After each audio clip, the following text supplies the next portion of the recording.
Hello, good morning students. Please subscribe the channel, drop a like, share and comment. This is dictation number 71 and 72 of Model Speed Dictations volume number 1 on the speed of 100 words per minute. Start. Madam, coming to the question of center-state fiscal relationship, our demand is that the center-state fiscal relation should be changed lock, stock and barrel. April 25th witnessed a meeting of some chief ministers. They had very detailed discussions and they have come out with concrete proposals in relation to the problems that are to be brought about in the center-state fiscal relationship. I hope the proposals made by the chief ministers at their meeting of 25th April would be seriously considered by the central government.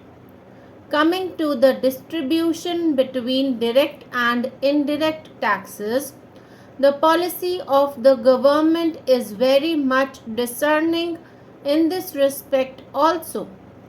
During the early 50s, the ratio used to be almost 50-50. Even then, the general ratio between direct and indirect taxes is 80% indirect taxes and 20% direct taxes. The term indirect taxes is not correct. It should be pickpocketing instead of indirect taxes. The better term should be pickpocketing by the government. This is the policy being followed. Therefore, how can you claim that you are looking after the interests of the poor people? We demand that the whole approach in this regard, in regard to the ratio between direct and indirect taxes, should be changed. In fact, it should be reversed. It should be 20% indirect taxes and 80% direct taxes. This is our proposal. Madam, I have mentioned about the disastrous path of debt trap which is being followed by our country. I do not want to elaborate or narrate the experience of the Latin American countries. Members know about this. Even the government knows about this. But in practice, nothing is being done. The government is going in for more and more foreign aid.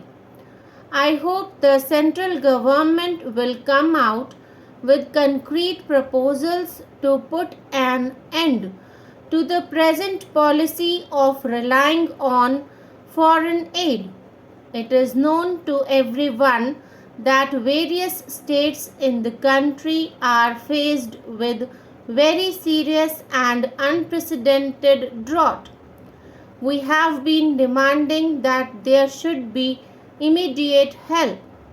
The most important thing is that there should be some long-term planning on the part of the government to tackle the drought situation as well as the flood situation. This is what is lacking in our country.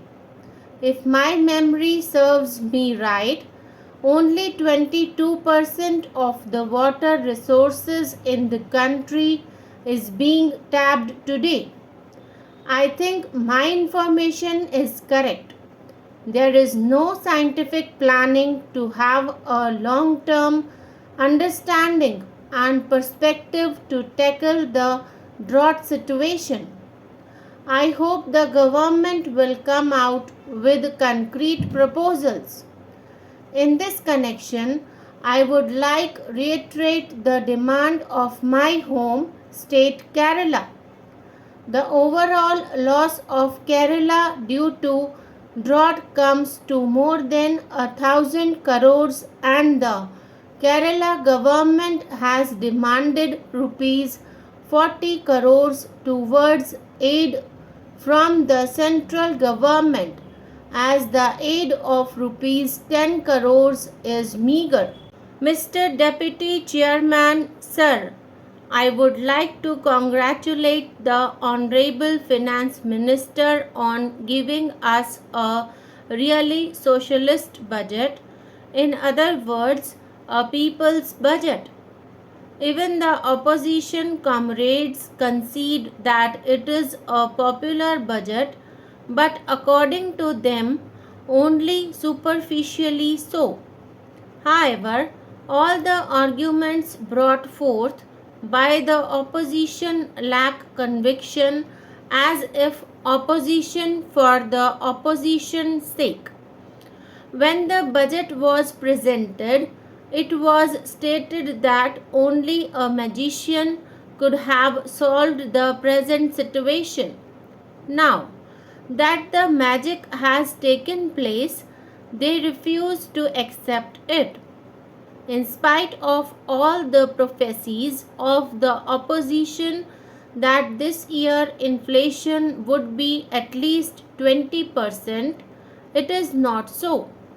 I would like to remind the House that inflation is only 13% today, and it is well under control. We are to raise rupees 250 crores for auxiliary import duties. These duties have protected us from competition of developed countries, and this is definitely justified under the present conditions. Sir, another point which I would like to bring to your notice is that this deficit budget was a necessity because of circumstances which are beyond our control. The oil bill, which used to be rupees 800 crores, has now exceeded rupees 5,000 crores.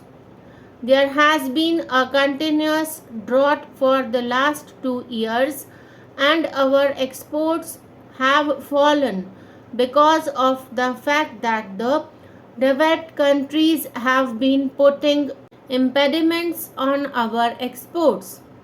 So, under these circumstances, we have to do something about carrying out our development program. Where is the money? The money has to be provided in the budget. Our finance minister has used all possible method to keep the deficit as low as possible, and at the same time planned for progress and development. As far as the tax concessions go, the income tax exemption limit has been raised to rupees 15,000. In this way, 15 lakhs of people are out of the income tax net. This is a big help for the middle income and fixed income groups who have been suffering all these years. This is probably the first time that this section of our society has been taken care of, and they certainly deserve it. The income group of rupees 2,000 per month will not have to pay any income tax. Similarly, the surcharge of 5% on corporate sector has been reduced. This will help the industrial growth. The exemption of income tax on corporate sector to the extent of 2% will also help in increased production in agriculture. No excise duties have been levied. This is a very welcome step for the housewives. Therefore, the women folk of the country are very thankful to the finance minister for his special consideration. The bold step which has been taken in connection with the small scale industry will go a long way in helping all those companies in the small scale sector who are producing goods.